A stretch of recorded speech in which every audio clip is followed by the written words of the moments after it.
gearing up for war, don't get it mixed up. I come in peace, kid. I'm bringing commentary and the new releases. I put them hours in to get prepared now. We play on expert level, don't be scared now. I'ma destroy you when I'm forza, I can tear down. If you ain't tuned into the channel, keep your head down.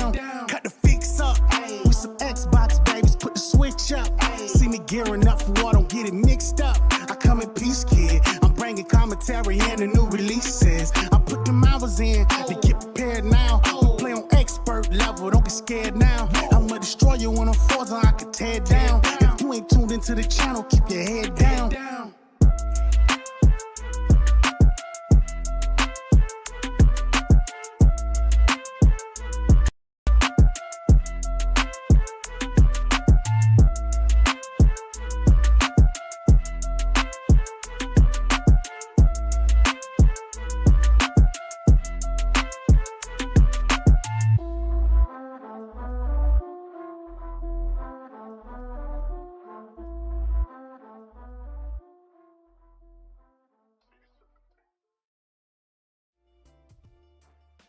Ground control to Major Tom. That's one way to get around it, huh, Argy? Right? Just sing it yourself. I hope that's okay. I know, right? What if they still strike us? It's probably fine. Right. What's up, everybody? Welcome to The Fix. You're brought here with myself, Infinite Umbra, and Daniel McGee. What is up? And tonight, we are joined by a special guest and last second kind of, entry with Hargeet Chani. Yo, yeah, this is Starfield Day. Yes, sir. Thanks to IGN, it's a 7 out of 10. Yeah. Damn them to hell. Ain't that some shit? Yes. So, yeah, today's the day, folks. I mean, we got the reviews earlier. I know all of us are feeling away. I have not gotten over that 7 from Dan Stapleton yet. I have been like grinding my teeth almost annoyed by it. But yeah, so we're going to go through that. But first, we're going to do our introductions and see what everybody's been up to, and then we'll get to that eventually. So starting with our guest, Hargeet. Hargeet, brother, what have you been up to? What have you been playing? And I know what's ahead for you, but tell the folks what you'll be up to. Yeah, I mean, I recently finally finished Hogwarts Legacy, which was awesome, and then I started playing some of the smaller games. So I finished Venba and Tinykin, and what was the other one I played? There was I'm trying to remember what the heck the other one was. It was that memorable. No, it was actually pretty good. It was Bramble, the Oh weird, yeah. like The Mountain horror King or type whatever. thing, but yeah, it was good enough. Yeah, I finished that. So, and yeah, at some point we were supposed to like do Grounded. I don't know when that's gonna happen now that Starfield's out, but we have to kill that brood mother, the infected brood mother, and Grounded is You'll have pretty to tough push that fight, off to next year. So We'll yeah, be it busy might a have to minute. be. We'll see. I mean, it is like a whole slew of new games coming, right?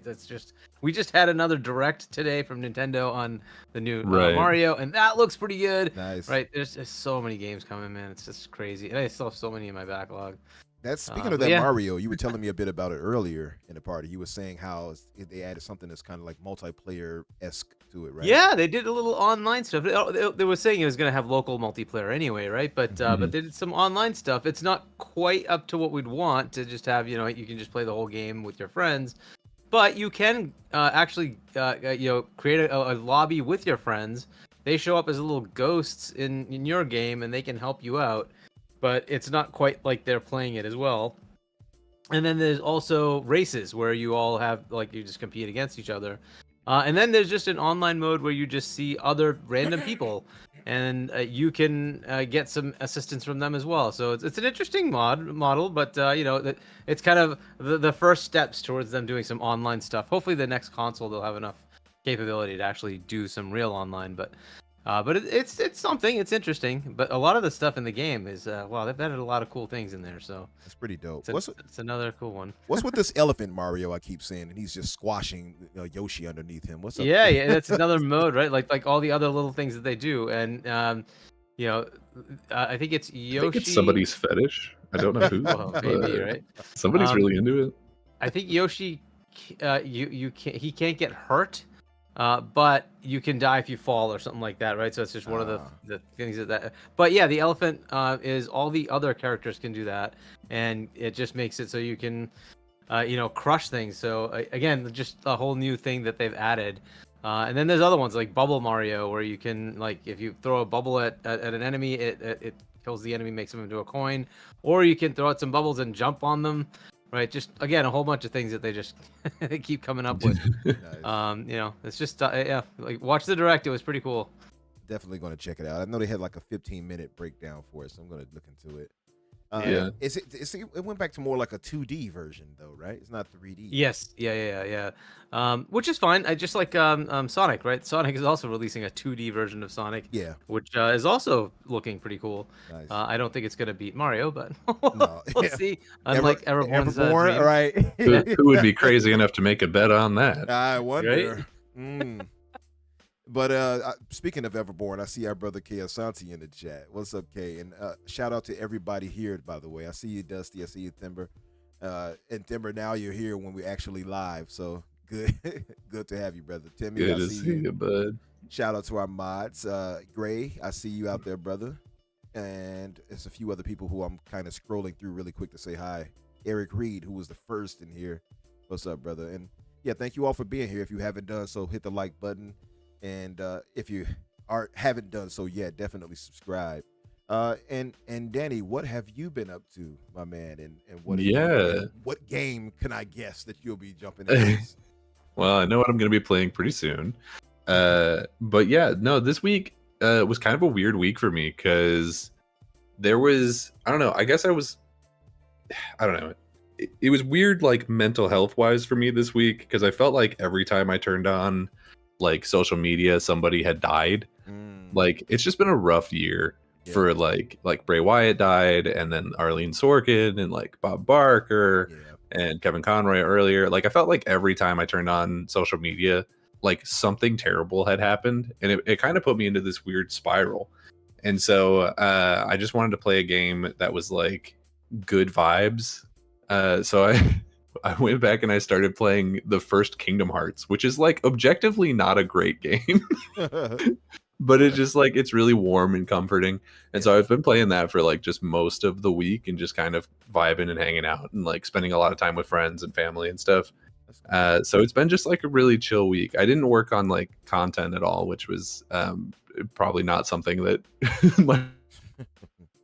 I just wanted to take some time for myself. I hear you, man. No, yeah, it's been crazy. Yeah, there's been a lot of unfortunate passings and such.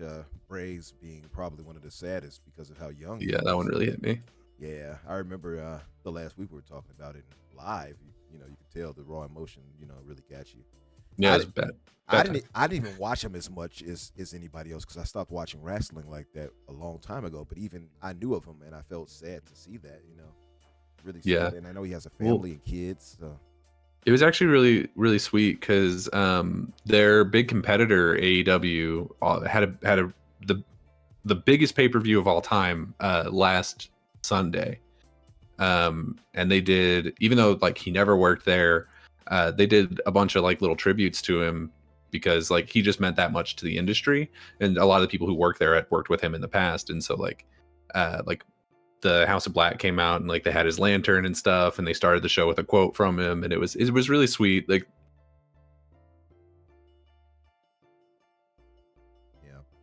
really get to see how much they meant to people. But it's really nice to see just how loved he was, and how much he loved everyone else. Like it's been really, really sad, but also like kind of uplifting in a weird way, where it's like, it's terrible that he's gone, and it's terrible that this is what it took for people to really start paying attention to him. But I'm so glad that it seems like behind the scenes he was getting so much love too. I don't know. I don't really know how to how to vocalize it, but yeah. No, it's just that you could tell that many people did support and love the guy. He was a lovable dude and a respected guy. So absolutely, it's just really though like the youth, how young he was and his family. That's the saddest thing about it, Yeah, he was 36, which is the same age as my boss, who is like a pretty decent friend of mine. So I look at my boss. I'm like, it's so crazy to imagine that a fit, powerful person your age could just be gone tomorrow with seemingly very little. It's crazy. It's terrifying, and it didn't put me in a good headspace. I'll say that. I hear you. So, well, to transition out of that, I just spent the week sort of for myself. Absolutely. Yeah, I'm sorry. Oh, you're right, man. It's all right. I mean, I did want to hear exactly what was going on with you. But as far as gaming, what's up next for you outside of Kingdom Hearts? Absolutely Starfield, obviously. It could not possibly be anything else. There we go. I won't probably be playing it tonight because I actually have plans after the podcast. But I'll play it like first thing tomorrow morning. Okay. So that'd be pretty cool. Well, you get into it soon enough, and so that's the bigger thing. I kind of did a loose transition there to get back to Starfield, I guess. But we'll do the news roundup now. Oh, I'll say what I've been up to as far as gaming. Of course, you see Sea of Stars right here. Almost said Sea of Thieves. Sea of Stars here on the screen playing really enjoyable game. If you all have not played this yet, and once you finally do get finished with Starfield, I would definitely recommend it. It's really solid. I know some people had fears of it being kind of like a JRPG. I don't think so. I think it's very Americanized, if you will, and just enjoyable. I like the mechanics and everything about it, the attacks and blocking, and it's nice characters, charming characters. It's a charming world because you can see it's nice. It's at the beautiful 16-bit, I guess, pixelated thing going for it, but obviously modernized, as you can see. Really enjoyable game. Beautiful music. I like it a lot. And the lore is solid too. I like how they built this world. But yeah, and I'm playing it on my ROG Ally while away or at work and such. Although I probably shouldn't say that part out loud, but still, it's really good. Be cool, boss. Be cool. Yeah, don't say anything. Don't say anything in front of my friends. But yes, it's about 20 hours, 25 hours, I think they said, maybe. So you can get through it. I'm going to play that as I play Starfield, probably, I think, hopefully, and try to clear out both. And this will be finished, obviously, before Starfield will. But yeah, and then obviously Starfield is up next right after this show, folks. Cannot wait. But we'll move into the news roundup. So we're going to quickly get through this, folks, just so you all will know. We're not going for a 2 hours tonight. We're just going to go until 7 o'clock our time, which is the next 40 minutes. We're going to talk about Starfield reviews, obviously, right after that. And, you know, sign off nice and get us ready for this game, despite that 7 that upset many of us. So, Danny, what do we have in the news, brother? So first up, we have PlayStation has announced a price hike for PlayStation Plus, a pretty sizable one, which is honestly surprising because they didn't really add anything, or not really. They literally added nothing. They're just raising the price. Right now, it looks like it's only for the 12-month subscriptions, but they're refusing to comment on the 1 month and 3 month. So that probably means that they will raise those sooner rather than later. Essential is going from $60 a year to $80. Extra goes from $100 to $135, and premium goes from $120 to $160, which is on average about a 33-ish, like a third again, percent raise for all three of them. And it goes into effect September 6th, the exact same day that Starfield launches on Game Pass. I could not have been better marketing for Game Pass. What beautiful marketing. Thank you. Thanks, Xbox. It's been really funny to see people's reaction to it, where the overwhelming majority of people are like, but why? Like, what is this for? Like, you're not really adding anything super exciting. I don't understand. Like, this is a weird month to add it on also, because the games that they've announced are being added to it are like Saints Row, a game which we'll get to later has failed dramatically. Mm-hmm. And then it's just like, oh, but you also want me to pay more for like nothing? What's happening, guys? Why is this the month you've decided to announce this? Terrible. And it can't, I know, like the funniest part about it is it's always funny to me to see some of our PlayStation buddies have their reaction, because I know our reaction. We're like, bull, bleep. Yeah.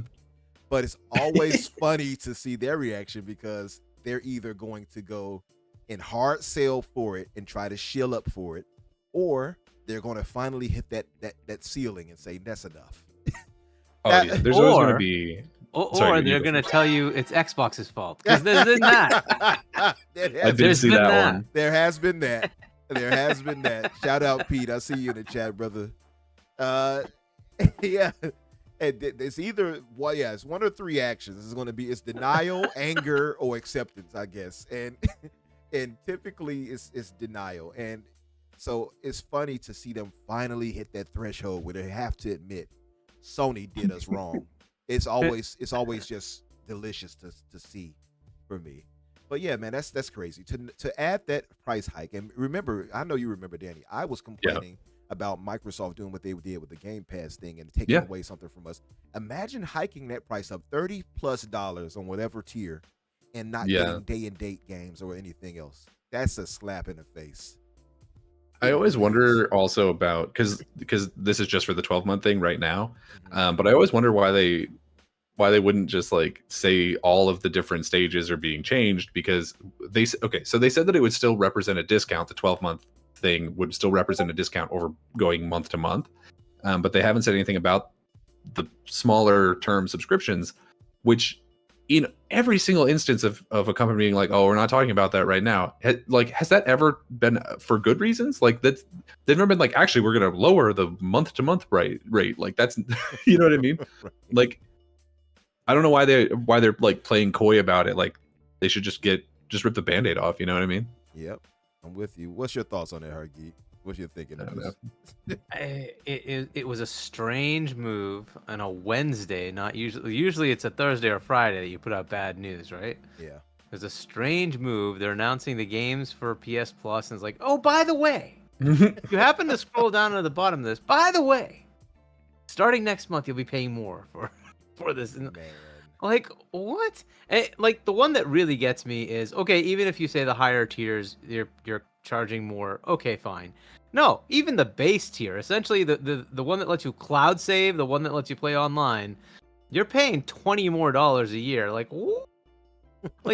come on, like where does that come from? Like your competitors aren't charging nearly that. Why are you doing, like, so Microsoft just changed theirs, but it's still the same $60 a year, Mhm. right? Yes, we lost the games with gold, but True. it's still $60 a year. And here you're saying, oh, we're going to charge more to get what exactly? What exactly are you giving us? They're like, well, I mean, I'm not even gonna bother anymore because I sold my PS5. But like the entire thing just makes no sense to me. I get it if you say that, you know what, if you get premium, we're gonna add new stuff. We'll talk about it in a month or so. Fine, fair enough. Let's talk about it. Fine, right? And you want to increase the price. In this case, I just don't get it. The online did not need to go up. The cloud saves, which should be freaking free, did not need to go up, but they did it anyway. And like, I hope Microsoft doesn't follow suit. Like, if they're listening, They better do not. not follow suit. Do not follow suit. Leave it alone. You already did your free. And Yeah. even if you take, like, and you guys were right that it's annoying for them to go up and take away games with gold. Mhm. If you're an Ultimate subscriber, you just lost a feature when you got nothing, right? But I'll point out, within, say, the next month or so, they are going to buy Activision Blizzard. So you're getting those games in day and date into that, that service. What is Sony giving you? Right? I just Right. don't get it. I don't know what the heck they're thinking. And to do it when freaking Starfield is going into Game Pass. The day you're doing this. Really? Right? Just Right. how much of a black eye do you need? Okay, fine, whatever. It is really a very odd decision. But it shows a level of arrogance that they just don't care, So true. right? They're just nonchalantly, we're just going to throw this out there, and who cares what it means to you? Like, So wow. Wow. That's the thing about it. And Special Nick, our brother Special Nick, he made Yeah. a really good point. He said, this is not, I want to read him verbatim really, because I thought that it made, he made perfect sense on how he worded this. But basically, more or less, he was saying how this is, part and parcel for Sony. This is how they do what they do. He's not so much surprised by that, because the PlayStation fan base have told them that this is acceptable, that this is okay. Let me see if Yeah. I can find it exactly. Yeah. Well, while you I- look for that, yeah, because literally one of the first tweets I saw about it, as a comment from where it was announced, was somebody being like, quality needs more money or something, like pay up, don't be cheap or something. And I'm You like, see what I mean? I'm like, dude, this is like, what are you talking about? They Yeah, do it why all don't the they rise time. up and say no, right? Like, Why why does are the you like Pegasus this? Nation rise up and say no, Sony? No, Right, this ain't right. it. Like, that's They- what we did, right? Exactly. They were gonna raise the freaking price of gold, and we're Yep. like, nope. 10 seconds in, like, nope. That evening, they issued a retraction. Sure that did. evening, That evening. Yeah. like, Not even What? 24 hours, like 8 hours, I Yeah. think, and it was done. It was changed right back. Because all of us revolted and said no. like if PlayStation fans did that, they would stop Sony in their track. I blame PlayStation fans and Sony Yeah, they just take it. largely for that $70 price hike because without Sony, these other companies wouldn't have done it, and they accepted that and said, "Well, you can't be broke and be a gamer." That's what the PlayStation fans said, and sure enough, $70 it's price good hike. marketing by Sony, though, isn't it? That It they really actually is. believe this bullshit statement that it's quality and you need to pay for it. Oh, Oh right. man. They didn't put billions in the bank. No. So Nick said, "Are people surprised at Sony upping Plus?" He says, "Why wouldn't they? The response to their increased prices this generation has been to praise them on social media for making quality products and give them record sales. Yet people still want Xbox going. LOL. This is Sony with competition," and he's absolutely correct. Yeah, so Yep. it's just silly, man. And PlayStation fans, you have nobody to blame but yourself on this. You're gonna have to start stepping up. And I say this as somebody who still has their Good PS5 for now. You know. Yeah. Will you keep subscribing? Do you Hell subscribe no. to PS Plus? Oh, I No, stopped that yeah, long I haven't ago. been subscribed to PS Plus for probably 2 years now, and I have Yeah. at no point regretted not having it. Yep, same. Yeah, I mean- somebody actually gave me a membership gift like for a month for Yeah, Plus, yeah. and I used it to play Stray and beat that. But that's That makes about it. sense. Yeah, I mean the reason I had it was the cloud saves, right? And because it's a feature Yeah, that would be the that's behind reason. a paywall, which is That mind-boggling sucks to too, me. right? Exactly. Yeah, no, I got Why? completely. I've told this story before, but I got completely screwed switching from PS4 to PS5 because I didn't do that, Yeah, and so that's my why I have my it, yeah. Final Fantasy VII Like, remake save is just gone. So hopefully, I don't know. I guess I don't actually hope that they don't do anything with the previous game save, but like if they do, I won't have it. So I guess I'll Yeah. have to replay it at some point. Yeah, that sucks. Which like it was a good game, so I guess I'm not super against. But where am I going to find the time? What else did we have in news? Before I guess we go, I'll just read these super chats. Thanks, Pete. Our brother Jedi Knight Peter donated a Yeah, you want to Aussie do the dollar super chats? reduce. Yeah, I'll just read it really quick. He donated $10 reduce from Australia land. It says Starfield Day. Let's go. Let's Yes. go, baby. Absolutely. Then we had Alakazam, our brother Alakazam. I believe a good buddy of yours, right? Yeah. Alakazam says Starfield Day feeling like a holiday. He got the tongue out like a hot girl. Yeah. Thanks for doing the stream early. Thank you for the donation, brother. Appreciate you. And yeah, it's that day. It's that time. It was one thing I was going to say. Oh, that's it. Today is KY Bob's birthday, everybody. Hey, happy birthday. Happy birthday, Yeah, KY happy Bob. birthday, KY. So if you all see him or if you're on Twitter and you want to make a post about him, give the brother some love and tell him happy birthday. What else did we have though, brother? Just a little bit more PlayStation news. They have acquired very high-end headphone company Audie's Nuts. They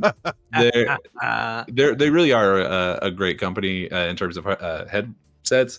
They make the highest end of headset you can pretty much get. They're for like audiophiles. I'm talking literally their high-end headset is like $4,500, like really expensive, like insanely expensive headphones. They do have ones that are more entry level that are like $400 or $500. But honestly, for that price, like you should be able to hear your opponent's thoughts in a game. Like it's insane. It's a really good pickup for them, I think, because for sort of the Sony side where they do all this hardware stuff, I think it makes a lot of sense. What's weird to me is that it's specifically being put under the umbrella of PlayStation, which is like, I don't know that this is the type of acquisition that they wanted, that like fans would have necessarily wanted them to make. But I would, sure, why not? So they own cool headphones now. Well, good for them. Yeah. Yes. I mean, it is It's not- quality. It is quality headphone sets. Yeah, they're really good headphones. Yeah. But also, like, if anyone was concerned about it, they already like immediately said, "Hey, these headphones are going to continue working on PC and Xbox and everything else." So it doesn't super matter in terms of like Okay, well, console war nonsense, but it'll probably make them some good money, and Yeah. maybe they'll be able to integrate it better with the PlayStation. So it'd be What- cool. Just to ask Oh, well. really quick before we move, how much was the acquisition for? Like, how much did they pay for them? Do you know? I couldn't actually find that number. I don't think it's been released yet. Yeah. Okay. That's what I was wondering. But I'm guessing probably a few million. Nothing too crazy. Yeah, I mean they're a relatively small company. Yeah. So I don't know. Yeah, But- so I was gonna make a I joke. really don't know. Like, but will Xbox send them a dev kit? But will they send them a dev kit? Right. Who's to say? Find out soon. But what else did we have? We got the writer, one of the big writers of Rockstar, specifically. He's heavily credited on Red Dead Redemption 1 and 2, has left the company after 16 years. His name is Michael Unsworth. He was the writing director, who is one of the only, I think there's like 3 people who are credited on both Red Dead 1 and 2. He updated his LinkedIn to show that he no longer works there. It's weird because he is a higher ranked person over there, but there was no official statement or anything. Literally, it was just his the time that he worked at Rockstar updated to be over. So it's really weird that it sort of came out of nowhere. This is one of several really high end like executives leaving Rockstar in the last 2-3 years. So hopefully that doesn't spell any sort of bad situation going on with them culturally or in terms of like, you know, the production of Grand Theft Auto 6. But just a thing to point out that if you really like the story of Red Dead 2, the guy who wrote that is no longer with the company. So. I actually loved the writing of Red Dead Redemption. Yeah, it's my favorite Rockstar game, like by a lot. It's hard. It's crazy to say that out loud because I think of the Grand Theft Autos, like the 3s, which I love, the Vice Cities, which is two of my favorite of all time, right? Yeah. But no, Red Dead Redemption 2 is just magnificent. It's hard to put anything else above it from Rockstar. So I agree with you. Yeah, I mean, I think it's always a positive thing when you can say that a company's most recent work is their best, because that implies that they're improving. But also that was quite a while ago now, and there's been a lot of really high, like I said, a lot of really high up people leaving. So hopefully they can continue that trend. Definitely. What else did we have? In the wake of Embracer's $2 billion backer backing out, they have shut down 30-year industry vet Volition. They wrote this. They say, the Volition team has proudly created world for fans around the globe for 30 years. We've been driven by a passion for our community and always worked to deliver joy, surprise, and delight. This past June, Embracer Group announced a restructuring program to strengthen Embracer and maintain its position as a leader in the video game industry, which I don't think it ever was, but whatever. That's me editorializing. They didn't write that. As part of that program, they evaluated strategic and operational goals and made the difficult decision to close Volition effective immediately. To help our team, we are working to provide job assistance and help smooth the transition for our Volition family members. We thank our customers and fans around the world for all the love and support over the years. You will always be in our hearts, Volition Games. Man, that's sad. So this is not great. Yes, their last 2 games were pretty big flops. For the most recent Saints Row, and of course Agents of Mayhem, I think, was the one that they did most recently before then. There might have been something in between there that I'm forgetting. But yeah, it's a real bummer. It is. I remember a while ago they had been restructured to be under the umbrella of Gearbox, weirdly. And I always thought that they would make sort of a good team because they're both on that sort of goofier side of writing and just game making. But apparently, I guess the numbers just like didn't add up. So it's really sad to see. They are, of course, famously the creators of Saints Row, and I think Red Faction was the other one, maybe. But they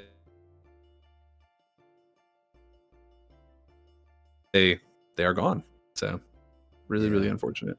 It is. I do want to dive in deeper than that than just say that's unfortunate with them because but we don't have too much time because again, just for everybody who's joining us, we don't have a lot of time today because Starfield is upon us. So I'm not we're not going to dwell today. I get to Starfield. Exactly. The stars is calling. We got about 30 minutes, so we're going to get to these as fast as we can this time. Usually I think the only thing that's interesting here is that hopefully this doesn't mean that other big studios, Crystal Dynamics, that go away as well. And if there were any potential of that, I really hope they're talking to Phil. Yeah, I hope that this doesn't set a trend of them shutting down studios instead of selling them off, because I guarantee somebody would have bought Volition. Like, they're a decent enough studio. Yes, they might have actually shopped them, but the problem is, like you're saying, the last 2 games, right, have been flops. So, yeah, the last 2 games were not good. They were financially kind of disastrous. Yeah, and I was going to say that hurts. It is what it is, right? Yeah, it's bad. I was going to say a lot of people like said that the final nail in the coffin absolutely was Saints Row 4 with the whole It was really bad. woke quote unquote. Well, that was Yeah. that was actually, I think, Saints Row 5. 5. My bad. Was it 5? Yeah, I think so, because it was Saints. It is. Well, it's a reboot. The Yeah, third it is. and 4. It's a The reboot. Yeah, Yeah, it's a Yeah. reboot. Yeah, it's dumb, but it's but technically whatever. 5. You're technically It just right. it just Yeah. wasn't a good game. Like I know there was some like politicizing that went around with it, but like even regardless of that, it was just not a good game. So like no one bought it. Yeah. It's unfortunate because I did like So a lot of their it is what it is. Yeah, I love Red Faction. I love Saints Row. I hope that those franchises aren't dead, even though the studio is. But at this point, I don't know who they would give it to, because like a lot of their other studios are significantly smaller than Volition, which does make it weird that that's the one they chose to shut down. But whatever. Yeah. Well, I do want to. I would have, folks. Sorry, everybody. I would have loved to have dived in deeper on that and really, really talk on it. But we have to get through this as quickly as we can, and usually we Just get got like an hour on these things. So absolutely. I've only got 2 more, and they should be relatively fast. The next one is Xbox has hired a former PlayStation executive. Her name is Mina Sato Kato. And she tweeted, "Excited to say I've joined Microsoft as Director of Partnerships Japan at Xbox.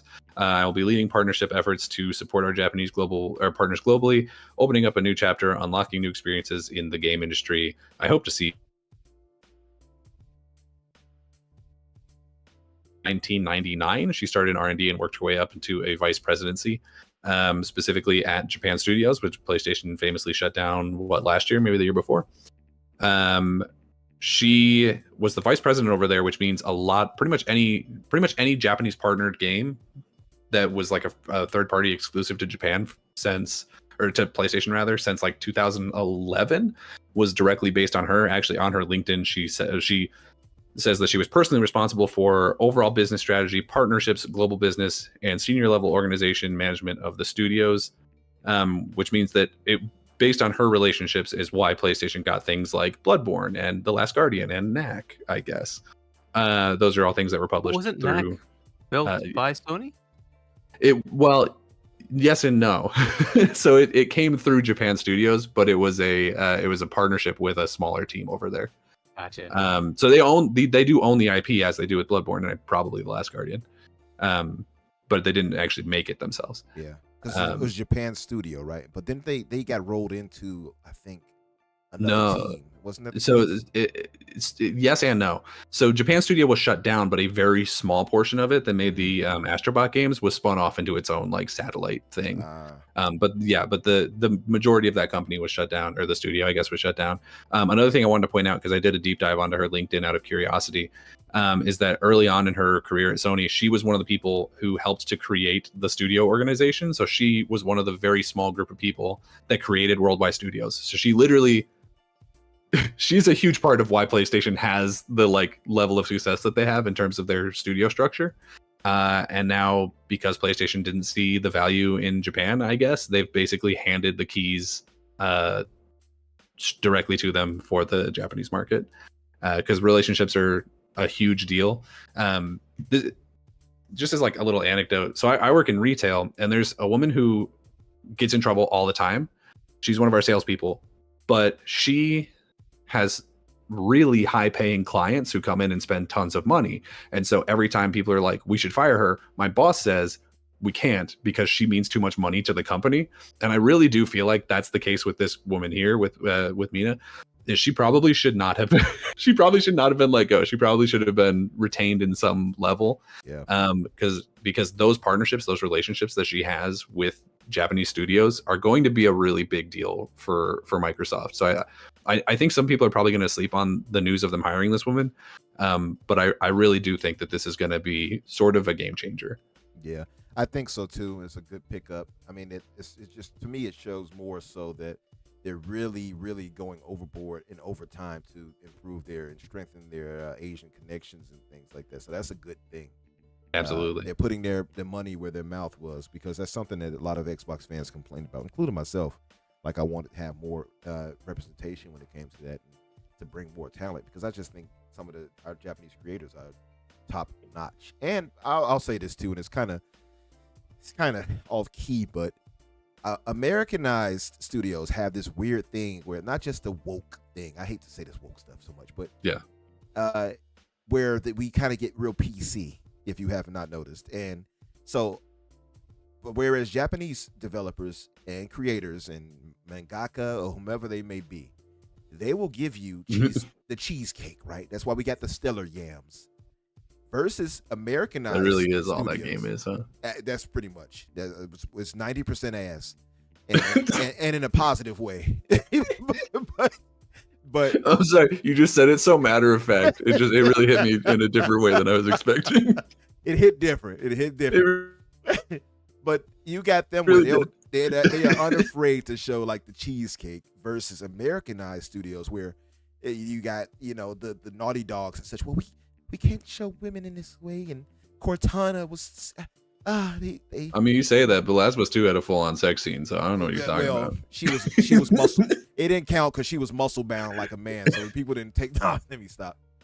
And I loved Abby, and I say that having hated what she did. That's so crazy. Yeah. I mean, there is a lot to that, right? Especially I don't know why they do this. Like you look at the actual person that's playing it, the actual female that's playing that role, and you're like, okay, normal female proportions, and then you look at the game and you're like, what the F happened? Right. It's like, what? Why did you do this? Like, there's just this defeminization thing going on, and I'm like, why? Yeah. Like, it is. That's exactly what it is, understand. Argy. It's a defeminization. You're right. It's like why? everybody has to be super like homely looking and such. Like, Right. I'll give you the prime example. It's odd. I'll give you a prime example. Spider-Man. I mean, I just want to throw this out there. Some dudes like strong ladies. Listen, I think Ain't nothing wrong with it. Ain't nothing wrong with it. Ain't nothing wrong with it at all. I'm with you. Well, I'm just saying look, though, like look at MJ, right, in Spider-Man games. Very homely looking compared to the MJ in the comics. MJ in the comics is a supermodel.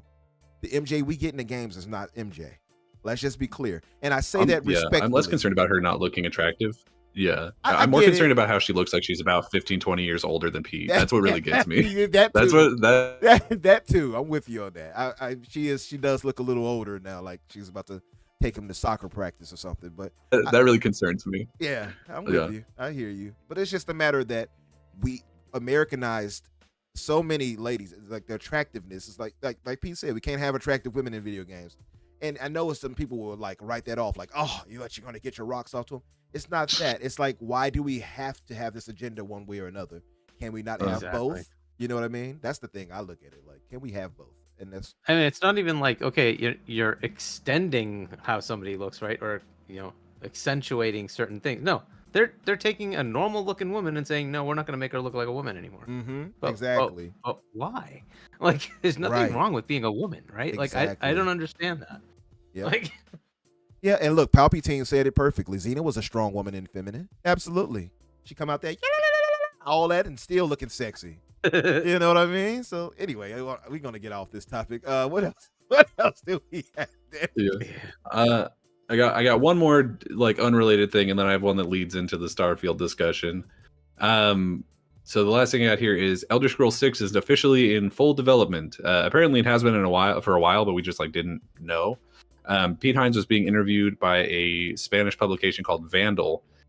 He basically just said not to expect to hear news about Elder Scrolls 6 for a long time, but he did confirm that there's been developers working on it for some time now, but it's in early development, which makes a lot of sense because obviously probably the last, maybe as long as a year, there's probably been departments at Bethesda that like didn't really have anything else to add to Starfield in terms of like, I don't know, maybe writing or lighting. I don't know how it works. I'm not a developer, but there's probably departments that like were done with what they were going to do for Starfield and have moved on to Elder Scrolls. So that's really exciting. It's good to hear that confirmed. The only other sort of piece of information we have about Elder Scrolls 6 also came out this week. Todd Howard was being interviewed by GQ, and when he was asked about it, he said, and this is a quote, "It's like, I don't want to answer, but I want to be polite." He said, "I want to say that we want it to fill that role of the ultimate fantasy world simulator. And there are different ways to accomplish that given the time that has passed," since Elder Scrolls 6 or 5, he means. And then part of the article also pointed out that when he does Elder Scrolls 6, it will be Todd Howard's 4th time directing a game in the series, because he has been with the company since Morrowind in 2002. Crazy. So it's I'm excited for that, man. I don't know when we'll finally get it. I hope There's gonna they be take- a minute. It's gonna be a minute. I hope they take Yeah. their time. Listen, take your time. Take all the time you all need. If anything, I'm gonna say the review scores that we got today is a Yeah. prime example of why I want them to make sure they give us the magnum opus for Howard, because I feel like that'll be his last game with the studio personally. Yeah, I mean, he has hinted that it'll probably be his last Elder Scrolls game. He might do more games afterwards. Yeah. But he's just like, I think he didn't specifically say like I'm done after that. He said, you know, he was sort of thinking about it logically, and he was like, okay, well, by the time that comes out, I'll be whatever, however many years old, and I don't know how much longer I'm going to want to continue to do this. But yeah, I do think he'll probably do like maybe 2 games more. Yeah. He but wanted we'll to do see. another Fallout, right? So I really want him to do another Fallout. yeah. But I'd also so- be fine, I guess, if it was what's his name from over at Obsidian. Who did, Obsidian. I said Oblivion. Obsidian. I got Oblivion Yeah. on mine. Yeah, Mhm. exactly. No, I'm with you on that. If it's I think it's Josh Sawyer. That's Sawyer. right. That's it. Yep. Yeah, I'm with you on that. If it's him and if it's Obsidian, 100%, I would love for them to take the reins of Fallout. And I'm thinking most of us probably would be fine with that.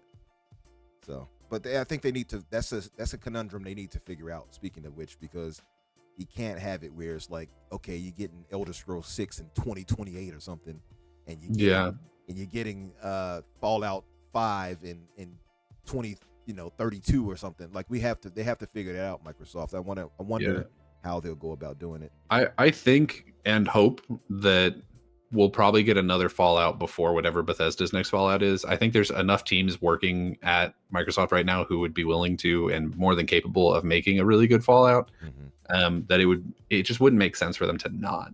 You know what I mean? Yep. So that was the news roundup. Roundup. The only of other the thing I have day. here. Sorry, the only other thing What I have here else? is just the memo that Todd Howard put out in regards to Starfield. Did you You know what? I would have you read want me it, to but read that? It's Yeah. kind of lengthy. It is a little long. Yeah, if you could probably give like a skim, like what maybe an important part, because other than that, it's lengthy. Yeah. So basically, he just points out that the time that they've spent making Starfield has been an insane time. In that their CEO Robert was it Robert Altman? Was that his last Altman, name? yeah. Yeah, Robert Altman passed, and then obviously there was COVID, and then they were purchased by Xbox. So like some of the biggest things that have ever happened in Bethesda's history have all happened really short term, and while they were developing this game.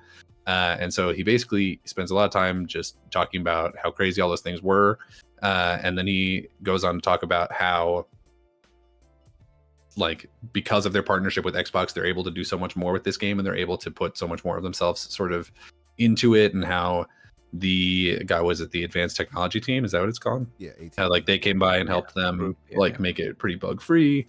So he's like, hey, this was a crazy time. I'm so proud of everyone and what you've done. Xbox has been great in this. And then just like, hey, by the way, I'm giving all of you a copy of Starfield, which like, cool, dude. We probably like I would have assumed that they would have gotten one anyway, but all right. Right. This is a weird way Normally to we end wouldn't do this for you, but keep the party going. Here you go. Yeah. Even though it's on Game Pass, but yeah. I mean, it was a nice. Yeah. It's a nice, really nice note, and he also gave one to reviewers too. They got He the did. review copies, so I wish we could dive into it more, but I do want to move on because we only have like Absolutely. 15 minutes before. Something like that.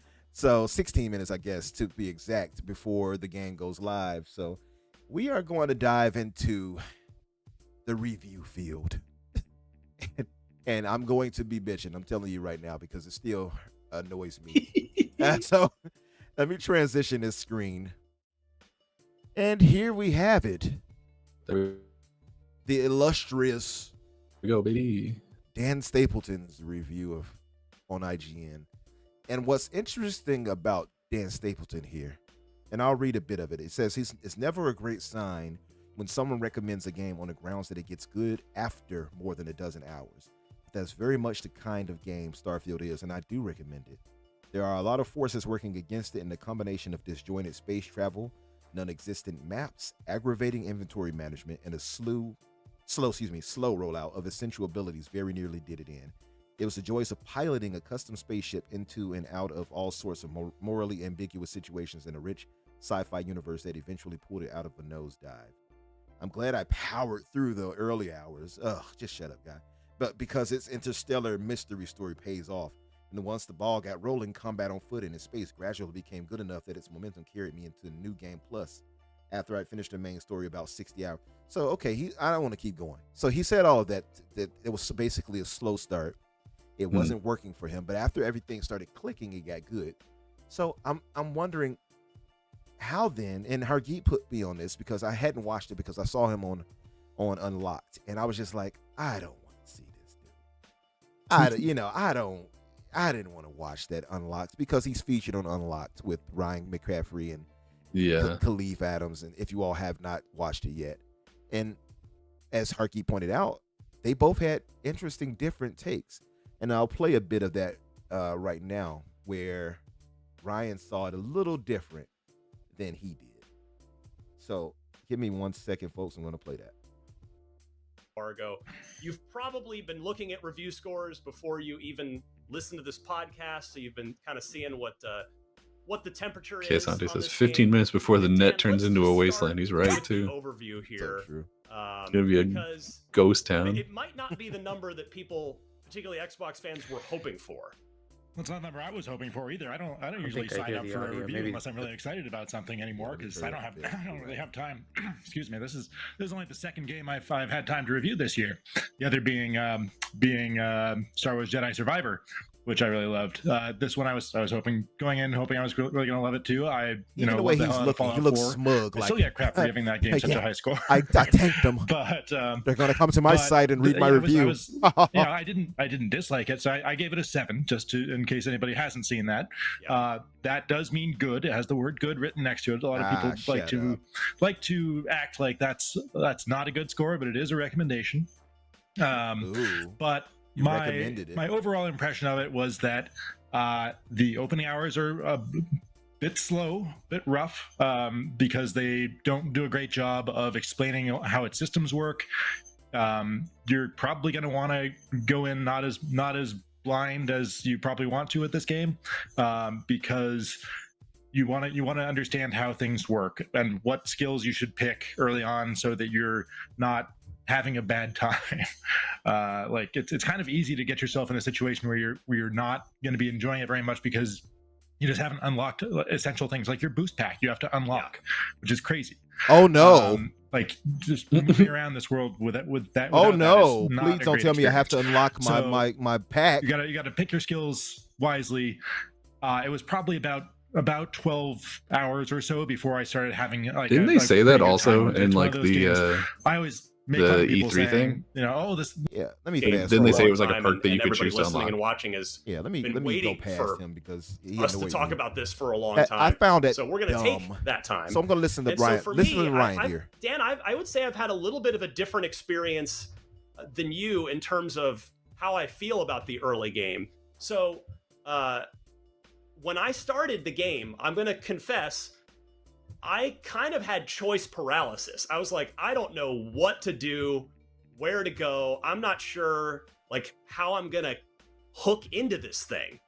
I knew it would come eventually, but I was just like, so I started following the main quest. I actually did start with your advice. I'm like, all right, I'll just start with Constellation. I linked up with Sarah Morgan, the head of Constellation, who, okay, I mean, if you want to call this a spoiler, I'm sorry. She tags along with you at very early on in the main storyline. So I go off to start whatever the probably second or third main quest line was, still kind of feeling like, all right, I don't really know my way around this at all yet. And I ended up I was talking to a bartender, and I ended up literally hitting the wrong button. I think I meant to, I don't forget what I meant to do, but I accidentally clicked in the right stick because I'm playing on Xbox. I just want to be on my couch for this thing. And I melee attacked the bartender in a crowded area, and the police came and abducted me. I was like, okay, do I, and I did have the thought, do I want to just reload the save and undo this? Because I didn't mean to do this. I thought, well, let me just see where this goes. And I ended up, the police wanted me to become a double agent and well, be an informant for a faction of pirates called the Crimson Fleet. And I ended up and am still on. So I basically spent probably 10 of my 12 hours because I haven't gotten back to the main storyline at all. I've been continually following this because I've been actually having an awesome time with it. I've just been going through the Crimson Fleet faction quest line and having an awesome time. Now, I'll stop it there because I think that's more than enough. The reason I did that and pointed that out, and I'm glad Hargeet told me to check that out. So thanks, Hargeet. But the thing I want to point out is, as much as Dan Stapleton could be telling the truth on how he felt, and I want to give him that, but I just don't trust him, and I don't trust IGN based off previous things that he said that seemed decidedly anti-Xbox and how IGN has been anti-Xbox in the past. I feel like he knew exactly what he was doing when he gave this game a 7, knowing the reaction it would get. People like to pretend a 7 is bad. Yeah, but see, you saying that tells me that you know. Yeah, but he's smiling when he's saying it. Exactly. You know what I mean? And he's saying it, so he knows a 7 is going to get that reaction, even though he's saying that he knows that. So if you didn't want that reaction, it's also sorry, you finish your thought. Because I think this is what he did. I think he purposely did that for clickbait, for engagement. That's my takeaway from this. Yep. What were you saying, Danny? It's also like kind of IGN's fault that people think of a 7 as a bad score, because I'm always one of the people who I sort of hate the fact that we never use the full scale for reviews, right? Because there are some games that like are just good, and like a 7 is perfectly makes sense for that. But because of IGN really like inflating a lot of these numbers, now it's like people really expect that if it's not like at least a 7.5, 8, that it's a bad game. Like that's what that means to people. Like, so true. Language and sort of these review scores are based on usage, right? So yeah, I don't know, it does bother me that he's like, it's a good score, because like I agree with that, but it's IGN who's the person who's saying this. Exactly. And it's like, it's literally your fault that this is not the case. Exactly.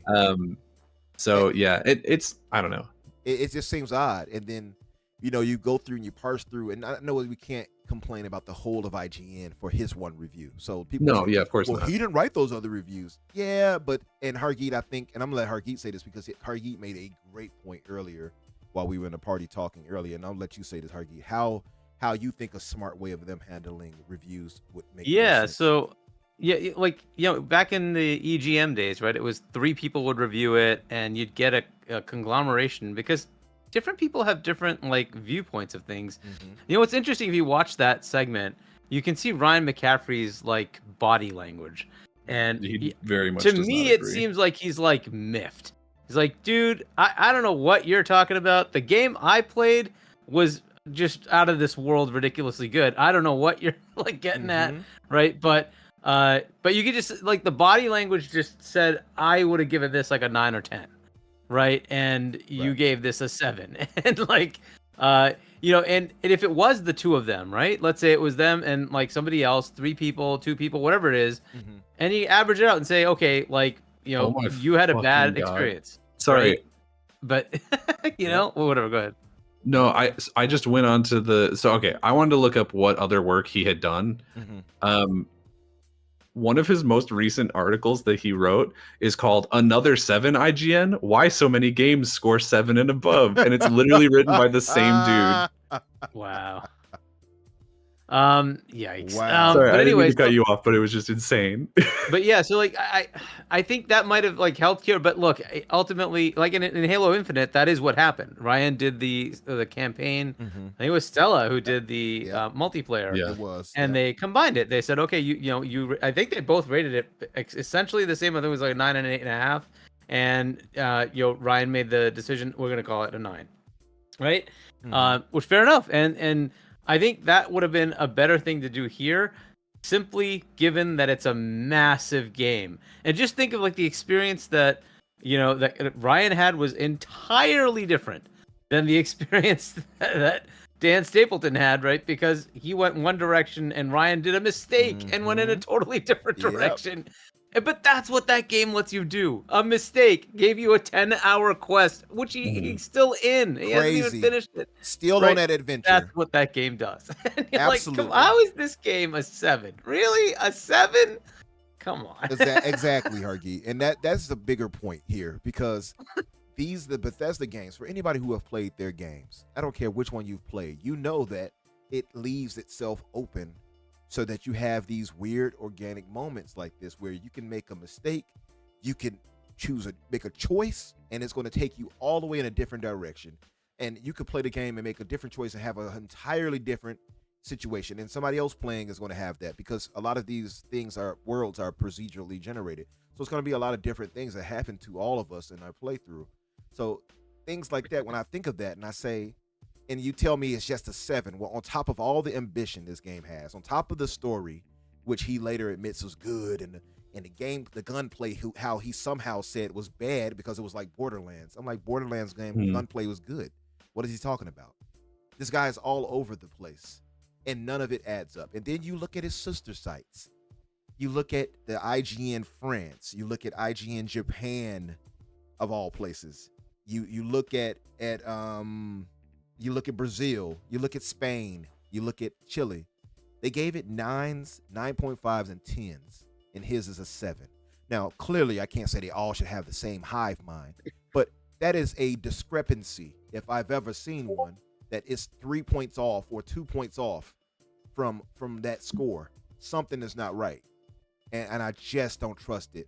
And like Big Man Mo pointed out, somebody gave it a 56. See, when I see that, I know that person is only trying to get some engagement. I'm not going to give it to him though, Big Man Mo.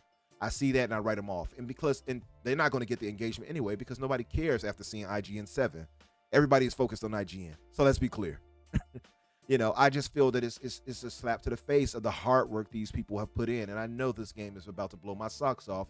And we got about 3 minutes until departing on this journey here. So I do want to wrap it up, but I wish we can go longer, guys. I hate that we kind of, we're cutting it so short and couldn't really give you the full, I guess, stock of what we want to say. But I'm sure we'll talk about it some more next week. We absolutely will. Coming up in an upcoming week and weeks, we're going to have a cancer on, I forgot the cancer, Game on Oz is doing a cancer drive for, obviously. Gotcha. I forgot. I'm wording it so poorly because I'm trying to rush. So excuse me, everybody. But I'm in contact with our brother Shane, and he wants us to do that. He's also doing it with Xbox Infinite. Our sister Epic Treasure is doing it as well with a stream. So we want to get that up quickly. I would just say, I know cancer and the loss that we've had from cancer has affected many of us. So this is important to me too, and I do want to drive up any money we can to support it. If you all want to come through for that stream, that'll be on the 21st of next month. Oh, excuse me, of this month. Oh, I said it right. Next month. I'm forgetting where I'm at. But listen, we got to wrap it up.